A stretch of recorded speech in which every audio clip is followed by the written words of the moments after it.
Okay, good early Monday morning once again, everybody. Meteorologist Nick Kelly still keeping an eye on thunderstorms pushing on through.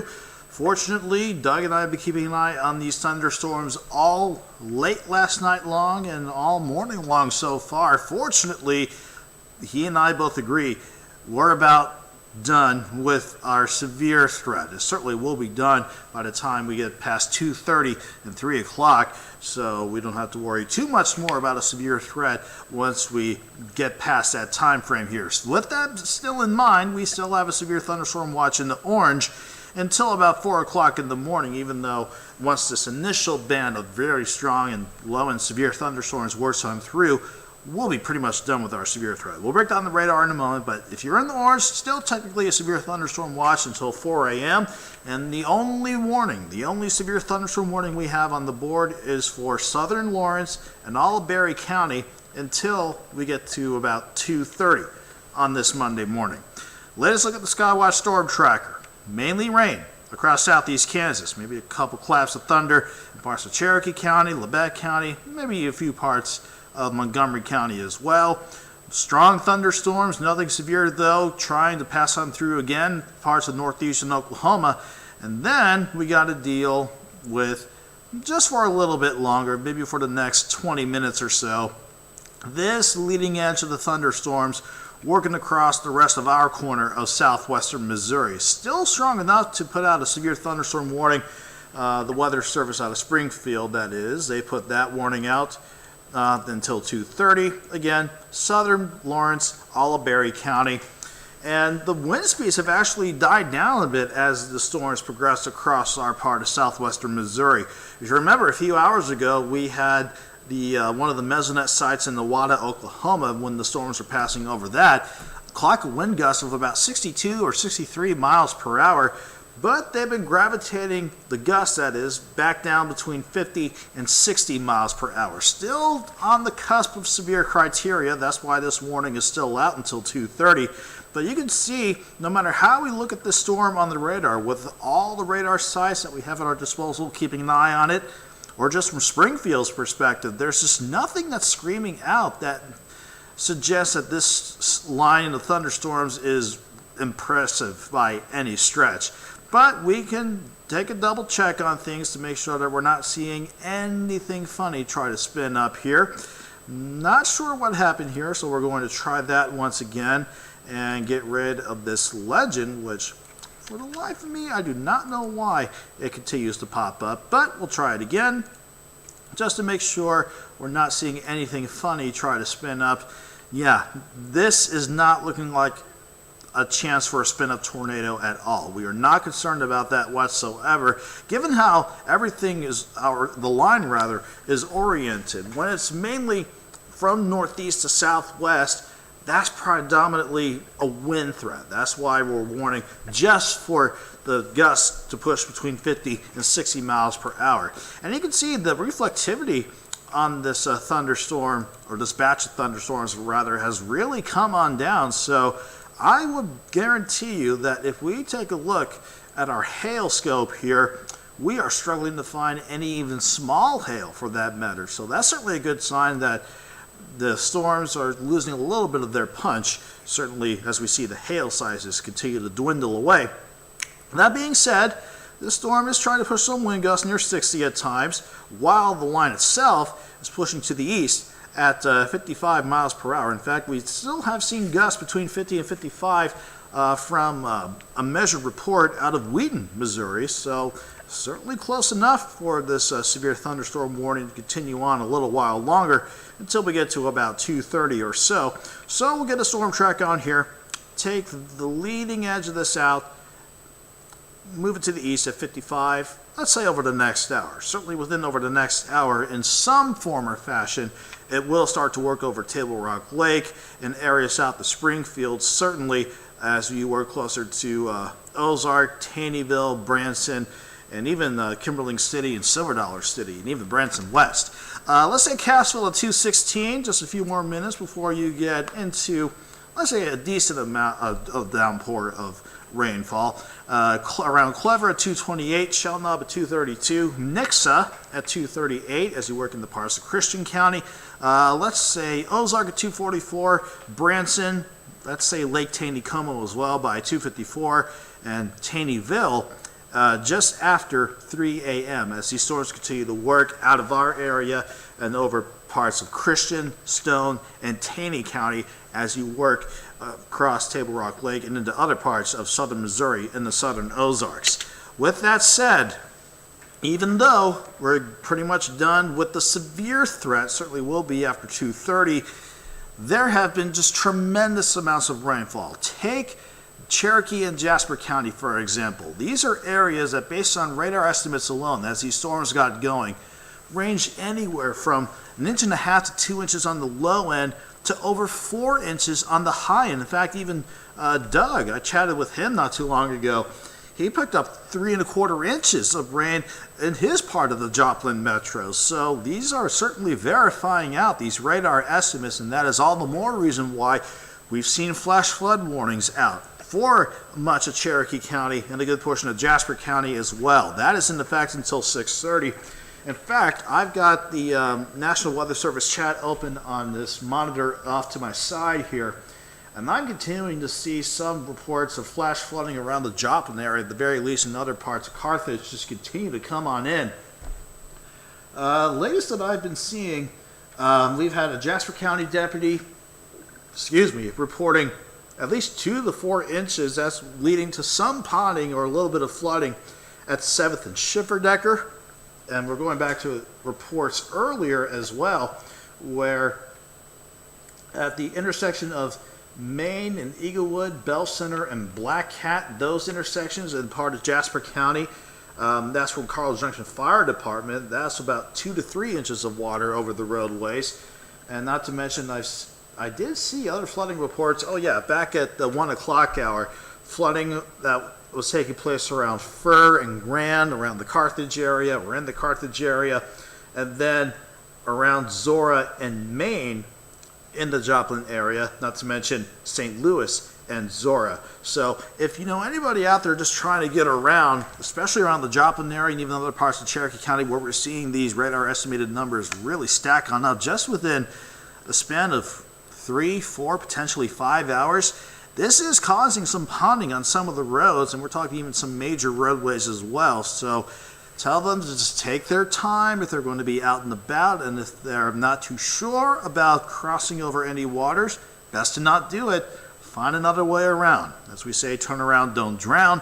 It sounds a little cliche, but that certainly rings true, given how there are some flood-prone areas, especially when it comes to flash flooding in parts of the Joplin area for sure.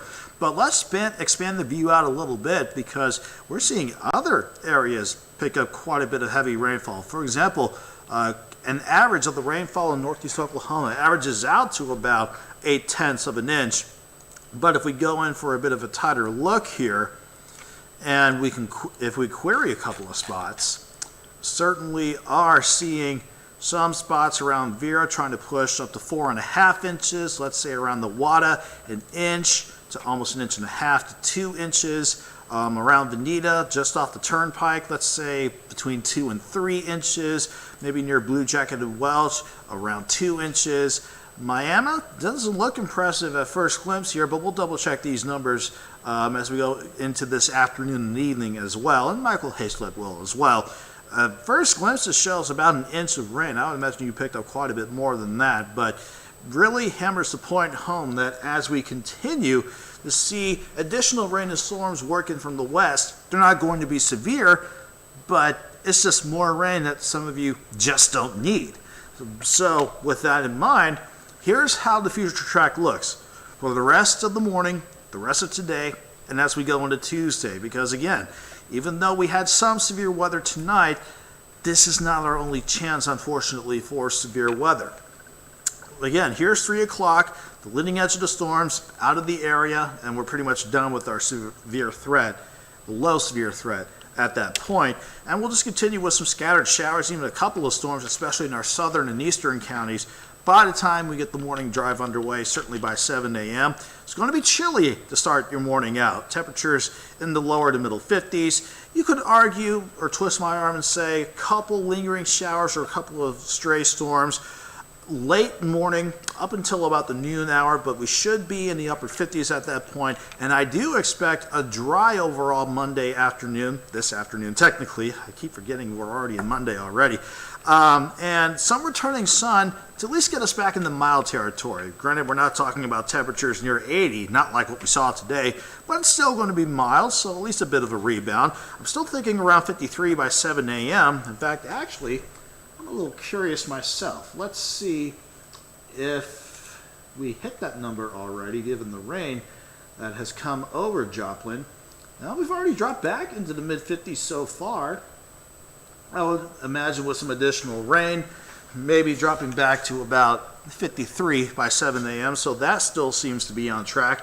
I'm still thinking 58 by noon across much of the area, including Joplin, and let's say highs around 63, with gradual rain chances clearing out through the morning and eventually partly sunny skies by the end of the afternoon. It's certainly a little bit cooler compared to yesterday.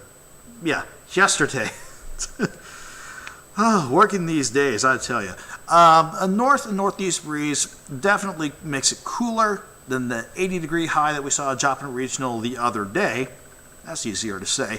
But still, we'll top out around 63. Okay, I've blabbed on enough about that. Let's look beyond tomorrow afternoon.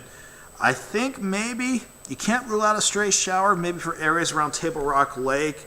If you want to take this version of the future track at face value, I still think overall that will be dry for Monday evening, this evening, tonight, and even going into Tuesday morning. But notice the temperatures warming up throughout late tonight and going into Tuesday morning. That's a south wind picking back up ahead of another storm system that'll quickly race in from the west. So that means early morning highs Tuesday. Where's my forecast sheet here? Right around 54, but then as that south wind picks up with some partly sunny skies, I still think we can push highs near 80, if not at least to 80 degrees for Tuesday afternoon. Now, this is going to be a warm setup for Tuesday afternoon, but we're also going to see ahead of that next storm system, the next cold front, and even a dry line too. A lot more moisture trying to work back in, some unstable air trying to work in as well. The thing that we're going to watch very closely, though, that will probably determine if we don't see a severe threat on Tuesday, it's upstairs. We'll have a layer of warm air aloft. You've heard us talk about it quite a bit whenever we're dealing with a severe weather event. It's called the cap. That's an area of warmer air aloft where, think about it like a pressure cooker. You can't force through that lid if the lid is strong enough. In this case, for moisture to rise up and condense and create thunderstorms and severe weather, the temperature of those moisture particles needs to be warmer than the surrounding air. So in other words, if the rising moisture has nothing but colder air to work with as it's forced up, it becomes buoyant, it becomes unstable, that leads to thunderstorms. If we keep that cap of that area or layer of warm air aloft in place, that's going to keep us quiet for a lot of Tuesday. And there are a few indications indicating that the cap might try to hold as we go into Tuesday evening and Tuesday night. But if that cap can break, which is what this version of the future track wants to do, notice how thunderstorms will be eager to erupt as we go into Tuesday evening. As those storms get going, they'll try to work east in our parts of at least southeast Kansas and northeast Oklahoma. If that pans out, we could have a stronger severe threat, a low to elevated severe threat. But it's very conditional, but it all depends on if we can break through that lid, that layer of warm air aloft, the cap. If we can, we will have a threat for not just large hail or high wind or heavy rain.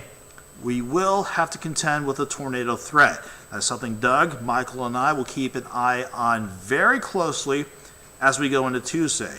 So that could be our next potential severe weather setup as we continue on here and roll into your 7-day forecast. So the alert day, in fact, we'll go ahead and take that off considering we're just about done with our severe threat. We'll just deal with some lingering showers and storms during the morning hours here, and then we'll dry out for the afternoon. Thinking highs around 63. I don't see much changes from that. Early morning highs Tuesday, morning lows rather, goodness gracious. Tuesday morning around 54, warming through the morning and topping out near 80. Now, given the setup that we have for Tuesday, we did put out an alert day because we need to watch to see if that cap can break and if we can get some really potent thunderstorms going late Tuesday afternoon into Tuesday night and maybe early Wednesday morning. Then we'll clear things out throughout the day Wednesday. We'll dry out for the afternoon, highs around 64. Thursday is looking dry, thankfully, and mostly sunny. We'll have to start cold around 37, but we'll bounce back to 62. And sticking with Doug's pattern overall, we will have more rain and even thunderstorm chances, unfortunately, for the Easter holiday weekend. In fact, even though we'll be mild throughout the holiday weekend with 63 on Good Friday, 65 on Saturday, and Easter Sunday topping out at 66, another storm system on the way wants to bring in some scattered showers, possibly especially Friday afternoon. We'll say a 30% chance of that. Then slightly better chances for rain and even some thunderstorms, maybe some strong ones, not just for Saturday, but for Easter Sunday as well. So now you know, if you missed our forecast from the earlier shows that we had, 9 o'clock the other night on Fox 14 and the late 10 o'clock news on KOAM, that's what we're keeping an eye on as we go throughout the course of this week. So now you're pretty much up to speed, and we will thankfully just about start to wind on things down. Certainly by the time we hit 3 o'clock, we'll be done with this severe threat for the rest of the day, and hopefully you can make it through your Monday safe and sound, at least worry-free of any threatening weather. In the meantime, we'll just keep an eye on things here in the meantime as well. How many times can I say in the meantime? It's been a long day for sure, but the bottom line here